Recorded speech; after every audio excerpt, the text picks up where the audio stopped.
No trip to Egypt is complete without visiting the ancient city, one of the oldest in the world, Luxor. So come along with us as we go explore the Valley of the Kings, the Valley of the Queens, Karnak Temple. And no trip to Luxor would be complete without popping your head into King Tut's tomb. We did all of this in a single day, flying down early in the morning from Cairo, arriving into Luxor and heading straight out.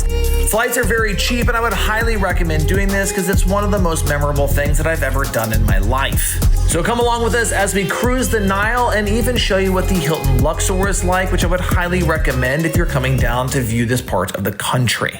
Without further ado, let's pick it up in Cairo. All right, it's bright and early. So it's 5:45, and we are back at the Cairo airport. We're headed over to Luxor. So come along for the ride. Egypt Air down, and I just realized I forgot my water back at the kind of a special water. I forgot it back at the hotel. All right, see you soon, Luxor.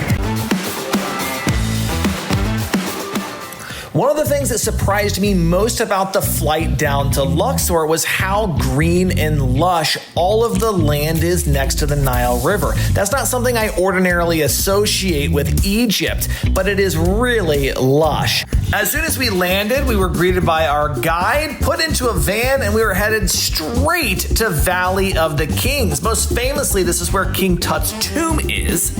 And the one recommendation I would say, don't come in July when we came. Holy smokes, it's so hot!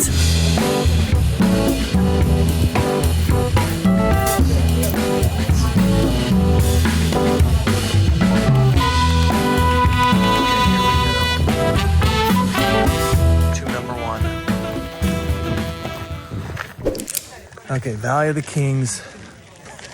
We're going in the first one here. First tomb. All right, here we go. It is hot. Probably 100. The biggest problem that you're going to have in visiting Valley of the Kings is limiting the amount of time that you actually spend in each tomb. I could have come back several times. There's so much to see. Every single tomb is a little different. You can't believe what is in front of your face. You've heard about hieroglyphics all your life. And what you've seen in museums pales in comparison to what you are going to witness walking into these tombs. You can feel it in the air. As hot as it was outside, inside is actually quite cool. The colors are rich. They've been around for thousands of years. It's just hard to actually articulate how impressive all of these structures are and how magical and mythical they are. What you're looking at here is KV2, the tomb of Ramses IV. This is one of my favorite of all of the tombs. But let's have a look at King Tut's tomb. Now, this is not included in the entry fee of Valley of the Kings, so you will have to pay a surcharge to go into King Tut's tomb. But I mean, how are you gonna go to Valley of the Kings and not go see King Tut's tomb, right? This actually wasn't discovered until 1922, which is pretty hard to believe.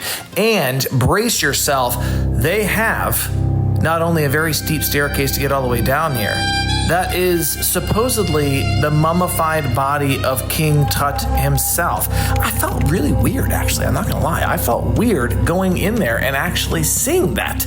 Tut was only 19 when he died, and many of the artifacts that were in the tomb were actually on display at the Egyptian Museum in Cairo. Everyone, that's where we're coming from. It's like a universal language. I know. We explored about half a dozen of the tombs, the ones that were most highly recommended to us. And let me just tell you, there is a little bit of walking. And by a little bit, I mean a lot. And very steep staircases. These are deep into the rocks. Gotta walk up. Holy smokes.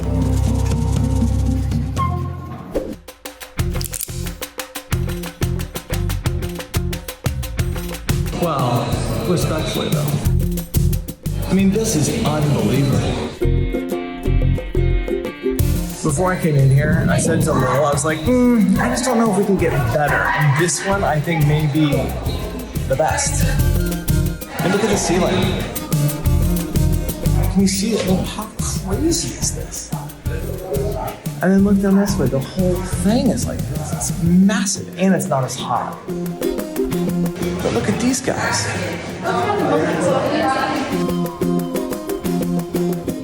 You think these hieroglyphs are cool? Look at the ceiling. Let's head over to the Valley of the Queens. This is one of the most iconic images that you will see of the Luxor and Aswan area. It's just stunning. This temple was built for Hatshepsut, Egypt's most powerful female pharaoh. She ruled for over 20 years and even dressed like a king to prove her authority. Carved into the cliffs of Deir el-Bahari, it remains one of ancient Egypt's greatest monuments. Everybody's phone is overheating. It's like us, we're overheating too. And how crazy is it?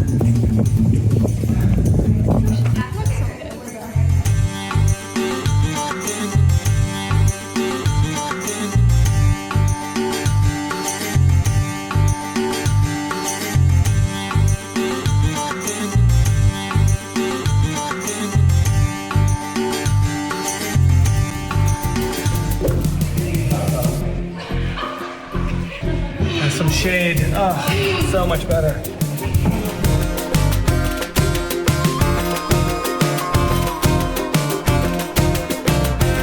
After Valley of the Queens, it was time to do a little bit of tourism, and we headed to the Alabaster workshops.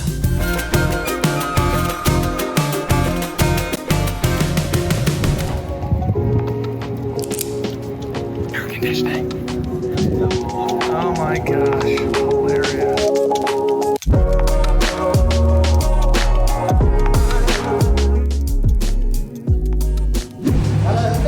Using a different chisel to carve it in, to carve it up, and after the form is finished, painting with a color. Same color like the ancient way how we use it. Wow. You can wash it 10,000 times, the color will never go out. That's my challenge. Okay, this is my hot take on this because this is a very contentious issue. You can't authenticate anything. They never really give you prices. Lots of things when you're in Egypt almost feel like you're gonna get hustled. So just keep that in mind and just negotiate. Ready?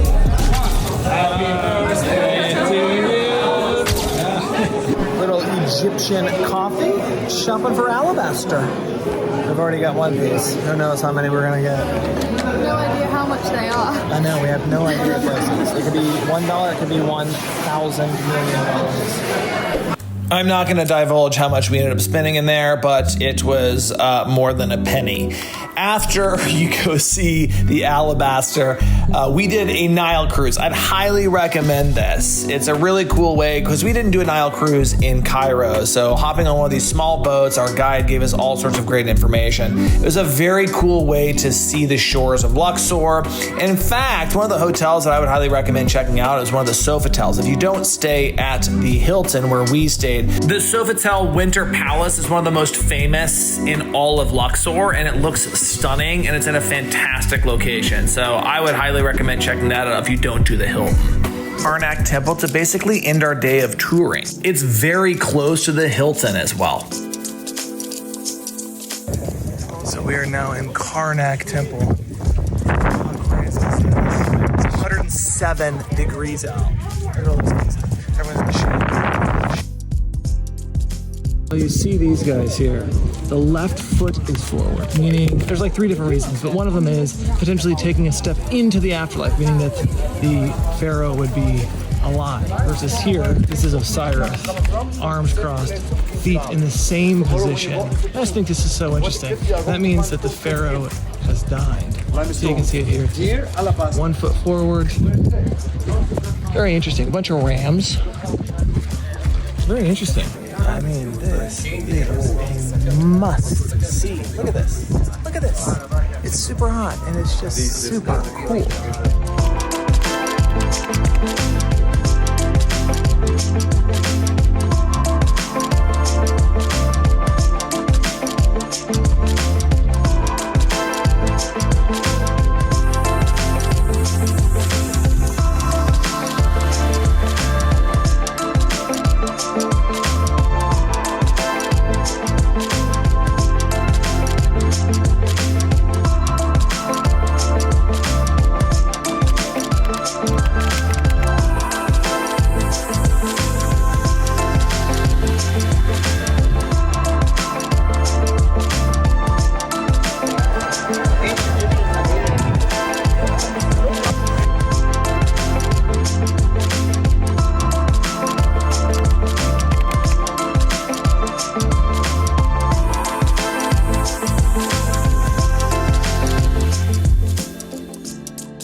Welcome to the Hilton Luxor. That is the Nile River. We're gonna head over to the pool here in a second, but I thought I'd give you just a quick room tour. Our screen door did come off, so it's a little bit older. All the main lobbies and like areas are fantastic. The room has a very sort of like Egyptian vibe. A little bit older room, but we got King Deluxe, Hilton Diamond status from Hilton Aspire, Amex cards. Oh, I forgot to show you. There's my beautiful wife waiting for me to finish. And then some little treats. And you can see what the bathroom looks like. The view is really nice. We're here for just one night, but I thought I would quickly show you. Got some little bath products down here, a shower, and that's it. I'll show you the rest of the hotel, but the location is fantastic. I mean, it's like 2 minutes from Karnak. The pool, the lobby, everything else looks beautiful, and those views, I mean, that's pretty nice to wake up to. Or to go to bed to. All right, we're out.